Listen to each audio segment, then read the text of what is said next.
What's going on YouTube? I was gonna make a video about Bobby Okereke. I was gonna make a video about him and Nunez. Oh, was Roches yesterday? The two signings we made yesterday. I was gonna make a video about those two players. I didn't get to yesterday, and I was thinking I would throw one out today. I didn't think anything too crazy would happen today. I thought we probably spent the most money that we were gonna spend, which is true, but I just am, in the middle of the day, and I pull out my phone and I look at it. I look at Twitter, and literally, tweet came out what 20 seconds ago. Not 20 seconds ago. Now at this point, it's about 30 minutes. But by the time I looked at my phone, the tweet was out about 20 seconds from Tom Pelissero that the Giants have traded for Darren Waller. And man, that's a big move. It's a big move because we did not see a route of getting a number one receiver via free agency. You look at it via trade. You got DeAndre Hopkins with all the injury issues. He's going to ask for a bunch of money. You're going to have to give up probably more than you want to get him on your team. Brandon Ayuk, they don't want to budge with. You're going to have to give up a first probably for that, probably more. You're going to have to give up something like that for T. Higgins if you wanted him. Jordan Addison doesn't look like he'll fall to 25. None of these receivers look attainable. No one in free agency is a number one receiver. But guess what? Darren Waller from the tight end position is a number one option. When he's healthy, he's a number one option. He's a guy that had, 100 catches and 1,000 yards in back to back seasons as a tight end. So Darren Waller is a monster. The dude is, let me pull up his stats. I'm pretty sure the dude is about 6'6".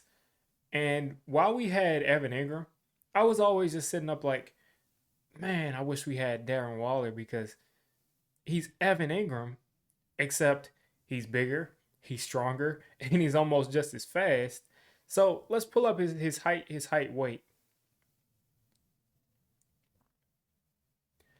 His height, his weight, 6'6", and I guess he's about what, 250 something? Let's see. 6'6", 256. That's Darren Waller's height and weight. You look at his age. He is. Let's see if I can pull up his age. He is 30 years old flat. So already 30, but tight ends are known to play into their 34, into their 35 sometimes. He still has that speed. Even if he doesn't, he still has that, receiving ability where he can get in the open space, catch passes. He can still at 6'6" go up and get a pass. I think Kyle Rudolph might have been 6'5" or 6'6", but Kyle Rudolph was definitely past his prime. But Darren Waller, man, Darren Waller is going to provide a lot of explosiveness to this offense. He's going to be the guy that Daniel Jones can literally just drop back, get the ball to Waller.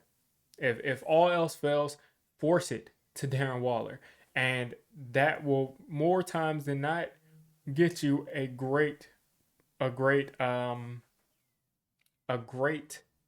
result. And let's see, do we have some more news right here as I'm recording this? Okay, not yet. But either way, more often than not, throwing the ball to Darren Waller is going to come out with a good result. He's not Evan Ingram. He's not bouncing the ball up in the air. I think he's a great compliment to Daniel Bellinger. Now that he's going to be the number one option in general, but also the number one tight end. Then you can have him out there. You can have Bellinger out there. Both of them can block pretty decently. Bellinger a little bit better probably. And you got Bellinger underneath. He's going to be catching those passes underneath. You have Waller down the seam. You have Waller on these out routes. You'll have Waller even lining up at X receiver. You'll have him line up in the slot. He can line up everywhere on the field and make plays for you. And I think this is like the perfect route. And now let's talk about the numbers. Because anytime any sort of trade is made, any sort of signing is made, you look at the damage. You like the player more often that you sign.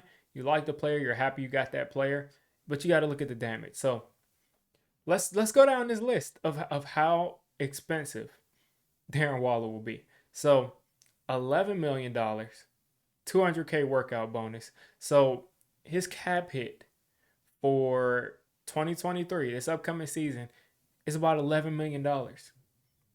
That's not bad for a number one option. And guess what, people? 2024, 2025, 2026, he is under contract all 3 years. Guess what, though? We can cut him next year, the year after, with no dead cap hit. And guess what we gave up for it? We gave up a third round pick, and not just any third round pick. We gave up the third round pick that we gave up for KT, and not this KT, Kadarius Toney, that's not on the team anymore. We gave up that third round pick. So guys, we traded away Kadarius Toney for Darren Waller, and we got a 6th round pick back from the Chiefs. We traded Kadarius Toney for Darren Waller and a 6th round pick, and we have Darren Waller for 4 years under contract, and this first year is the only one that's guaranteed. So tell me where the risk is here. Do you think that you were going to find a tight end? Maybe you do down the road. But for right now, do you think you'll find a tight end that this year, with that 100th overall pick, is going to be better than Darren Waller? I highly doubt it. So you spent that 100th overall pick to get a guy who is a 1-year rental if he's horrible. And if he's still good, you got him under contract for 3 more years after this, under $14 million. 13.5 is his cap hit in 2026, and who knows where he'll be at that point. If he'll still be good, he might even take a pay cut. So this is literally the perfect trade that Joe Schoen could have made. The Packers were offering a 2nd round pick for Darren Waller at the trade deadline. The Giants got him for a 3rd round compensatory pick, basically a 4th round pick. And again, he's a 1-year rental, and if he does not do well, he'll be gone with no cap consequences at all. If he's a good player, we've got him for 4 more years, including this year. So perfect trade done by Joe Schoen. This is exactly what we were looking for. A lot of people were looking at Kyle Pitts and looking at Darren Waller. Obviously, Kyle Pitts probably was either too expensive or the Falcons just simply don't want to trade him. Which, I mean, why would they want to trade Kyle Pitts? But this guy's basically older Kyle Pitts. I compared Darren Waller a lot. I compared Kyle Pitts to Darren Waller coming out. And I think Darren Waller's got at least 3 good years left in the tank. And in probably that 4th year, he can be, that tight end that catches things, or he's not the number 1 target anymore. But he's still a really, really good tight end. So, man, if we can get a receiver that is somewhat dominant to pair along with him, Wan'Dale, hopefully he steps up and is healthy this whole year, and we get one more receiver that's dominant, the sky is the limit. As of right now, Darren Waller has to be our number 1 option, which I have no issue with. I think he's that good. Looking at what else we did, because I didn't get to talk about that, and if you all are still here, we also signed Okereke, and he is a do-it-all linebacker. He plays Will, he plays Mike. We probably won't use him too much as Will, but we'll use him a lot as the only linebacker on the field, I feel. If you look at his tape, I don't know what PFF and all those places said. If you look at his tape, he is so smart with route concepts, with defending the pass. He can play man coverage. He can play zone coverage. Now, I'm not saying he's an elite man coverage linebacker, but I'm saying that he's a very, very good coverage linebacker as a whole. You put him on a running back for a play, it's not just a free play like we've had with linebackers in years past. So he's going to compete in coverage. He's going to compete coming downhill. He's not going to be a guy that blows blockers up, but he will be a guy that is a force, and he's coming downhill over and over and over again, and he will not be like the linebackers we've had that could not fill those gaps in time. So he's going to bring a lot of speed that we have not seen in a long time. Maybe Darian Beaver steps up beside him. I'm still thinking we maybe sign another low-tier linebacker, but there's also a ton of guys in the draft. Really, really good signing. We didn't get Tremaine Edmonds, who I think was your do-it-all linebacker who could be your Pro Bowler, but we got a guy who I think is right the next step down. Maybe TJ Edwards a little bit better. Maybe David Long, you can argue, is a little bit better. But I thought David Long was kind of getting overhyped as that guy who is underrated at linebacker, but everybody thinks he's underrated. So he's not underrated, he's overrated. So David Long got like a $6 million a year contract. Um, Okereke got, I think, 4 years or 3 years, and he got about, I think, 11 million a year. I may be completely wrong, and I'll revisit this, but solid deal for him. I have no issue with the contract we gave him the last time I looked at it. And then Nunez, Roches, we signed him, and he is, I think he's the guy that picked off Daniel Jones on the Buccaneers defensive line that year, where Daniel Jones threw it right towards him. But solid run stopper. Again, PFF has this dude ranked as a horrible run stopper and a horrible pass rusher. Definitely not a pass rusher.